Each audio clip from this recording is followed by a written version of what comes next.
जवळपासचा अगदी सगळ्यात म्हणजे गोवा आणि सिंधुदुर्ग यासाठी सगळ्यात जवळचा मार्ग हा आपला घोडगे घाट होतोय। मग ह्या अर्थातच जेव्हा हा रस्ता होईल तेव्हा संधी आपोआप आमच्यापर्यंत चालत येतील असं माझं म्हणणं आहे। व ह्या घाटासाठी सर्वतोपरी प्रयत्न 40 वर्षापासून हे आमचे लोक लढा देत आहेत, पण ह्याला खरी मूर्त स्वरूप प्राप्त झालं हे आमचे आमदार निलेशजी आमदार या मतदारसंघात झाल्यापासून। त्यांनी आता जवळपास बरेच प्रश्न मार्गी लावले।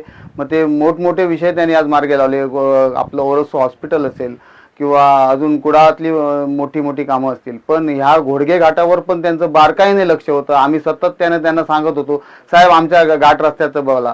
ते आम्हाला एवढंच सांगायचे, तुम्ही फक्त थोडी वाट बघा, आपण घाट रस्त्याला डायरेक्ट सुरुवात करणार आहोत। आणि आज जवळपास त्यांनी हे अगदी सत्यात उतरवून दाखवलं। जेव्हा त्यांनी काल हे समजलं आम्हाला की केंद्राने अंतरिम मंजुरी ह्या घाट रस्त्याला दिली आहे, त्यामुळे आता हा घाट रस्ता होणार हे काळ्या दगडावरची पांढरी रेघ आहे।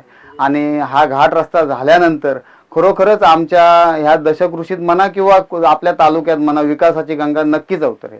कर्नल नाटेकर सरांचं एक स्वप्न होतं की हा भागाचा सर्वांगीण विकास व्हायचा असेल तर घोडगे चोरडे कोल्हापूर घाट रस्ता होणं गरजेचं आहे। त्याचं कारण असं आहे की या दुर्लक्षित राहिलेल्या दुर्गम अशा या भागाचा जर सर्वांगीण विकास करायचा असेल तर याच भागाला लाभलेला जो पर्यटन विकासाच्या दृष्टिकोनातून संपूर्ण सिंधुदुर्ग जिल्हा जरी असला त्याच्यात दुर्लक्षित राहिलेला हा सोनगड किल्ला असेल, त्या घोडगे गावातील जवळजवळ 15 जे पावसाळी धबधबे आहेत त्यांचाही सर्वांगीण विकास आणि या पूर्ण ग्रामीण भागाला रोजगाराच्या स्वयंरोजगाराच्या मोठ्या प्रमाणात संधी उपलब्ध होणार आहेत। तर आता ते स्वप्न पूर्ण होत आहे। ते आदरणीय या जिल्ह्याचे तत्कालीन पालकमंत्री नारायणराव राणे साहेब, माजी मुख्यमंत्री आणि विद्यमान आमदार आणि पालकमंत्री यांच्या माध्यमातून हा सर्वांच्या स्वप्नात असलेला हा घाट रस्ता आता पूर्णपणे साकारतो आहे। त्यामुळे तो आता निश्चितपणे मार्गी लागतोय, त्याचा सर्वांनाच आनंद आहे।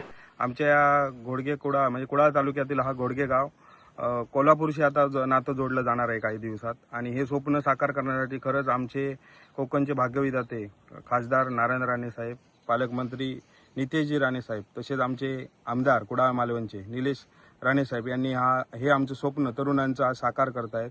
त्यांचे मी मनापासून आभार मानतो। तसेच या घाटामुळे आम्हाला खरंच भविष्यात आम्हाला या तरुण म्हणजे मंडळी आहे त्यांना कुठे पर जिल्ह्यात जावं लागणार नाही। आपला कोल्हापूर या गावामध्ये मोठ्या MIDC असल्या कारणाने खरंच तिथे रोजगार संधी आहेत, त्याच्यामुळे आम्हाला या घाटामुळे अनेक प्रकारचा फायदा होणार आहे।